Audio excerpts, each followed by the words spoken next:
In going through your book, I thought, man, this is genius. But I also thought and wondered, is there a level where the self-talk, like literally looking at yourself in the mirror and the self-talk become destructive rather than constructive? And where do you find that line? So it's a thin line. Definitely. It's a fucking thin line, man. I walked it. When I invented the accountability mirror, I walked it hardcore, and you have to walk it. Because we live in a world where you have to love yourself. And it's important to love yourself. I'm all about that. You gotta, but we also live in a world where if it helps me to help you, I help you. Some selfish motherfuckers. Sure. So yeah, back to your question, the accountability mirror is something that you have to be so real and raw. And you can't talk to yourself in a nice way. But you can't get so bad in that accountability mirror where you get it twisted and you start putting yourself down all the time. You gotta call yourself for what you are, but you also gotta give credit where credit's due in the accountability mirror also. So when I did the accountability, I was like fucking in high school when I did this shit, and I was a fucking character. I was a liar, I was a character, I was a cheat.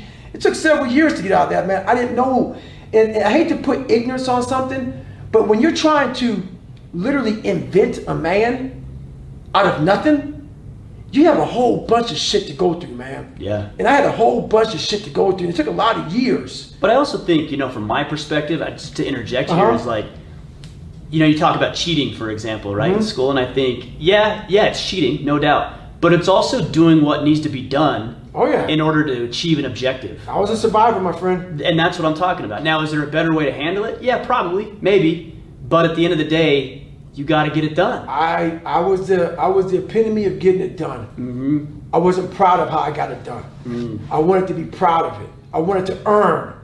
I wanted to earn how I got it done. Yeah. That was the thing, man. That's what bothered me. I didn't give a fuck about cheating.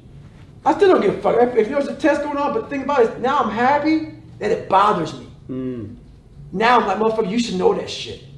You need to be the best person in this class. Based on what I'm hearing you say, it's that it's not your best. Right.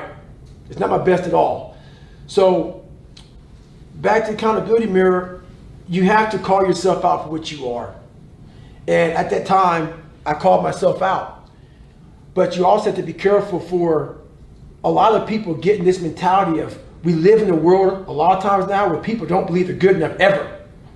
And they continuously talk about this, I'm not good enough. I'm not good enough. I'm never gonna be good enough. If that's your accountability mirror, that's not how you do that. That's not how you do that. It's not helping. No.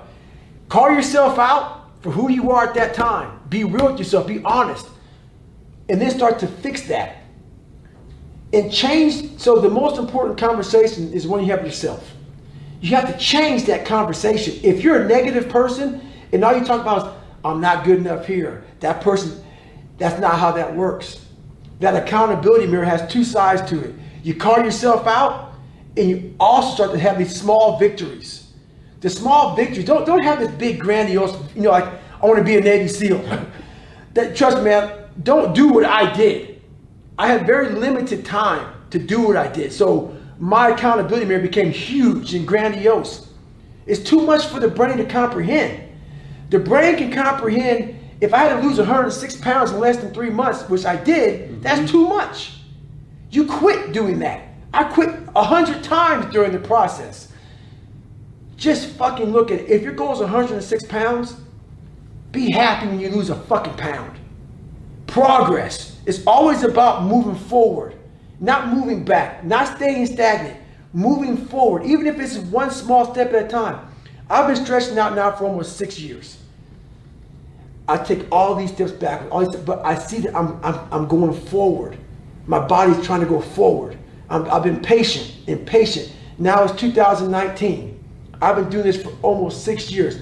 I'm about to go back to Badwater 135. Are you really? It's been since 2014 when I had to drop out for health issues. Could never get back to the start line. And guess what? Haven't shared this either. I went from running 205 miles in 39 hours to not being able to get out of bed. When I dropped out of Badwater, I went to the emergency room. A few months later, I'm in my bed, not able to get out of my bed. The doctors couldn't figure anything out with me. Nothing. I sat in the bed And I smiled. I didn't put this in the book. And I went through it all, and I said to myself, I'm gonna win Badwater. I couldn't even fucking walk. I couldn't get out of bed. 2014. And my mentality is, I'm gonna win fucking Badwater one day. Is that right? And I swear to God, that's exactly what I thought. Versus laying in that fucking bed, thinking this is it. And I thought this was it. I thought that. Sure. I said, man, sure. no one's gonna figure it out. How do you fucking get this sick, man? How the fuck, my body's shutting down. My heart rate's all over the place. I'm in AFib, I'm all fucked up. What's going on? I've had 2 heart surgeries. What is wrong with my health? And I sat back after I calmed down, and I stepped back and I smiled. I'm in the bed, I said, you know what? This is it. You can win Badwater one day, brother. And what's funny about that, I'm now at 2019. I'm in the best shape of my life. I'm not saying I'm gonna win the fucking race, but that was my mentality. Sure. And that's the one thing that kept me going and saying, okay, let's stretch out. Let's stretch out. Let's stretch out. We're gonna win Badwater one day. One day, the race that fucking ended you. The race that you couldn't even fucking finish at the end of it, man. I've done 3 of them. I finished 3 of them. You could go back and win that motherfucker. So that's the fucking mentality. From the sewer mentalities you have to fucking have, man. Like, when you're knocked down, you gotta be that motherfucker whoever knocks you down, they gotta be afraid they knocked you the fuck down. They be like, oh man, this ain't gonna end good for me, dude. I made a mistake. I made a mistake knocking this motherfucker down because he's gonna come back. He's gonna come back. That has to be the way you look at life. I may not win bad, I don't give a fuck about that. It's that mentality. It's that mentality of, if you knock me the fuck down, you're gonna say to yourself, I shouldn't have done that to that motherfucker. That's the mentality that keeps you in the fight. And that's all it's about.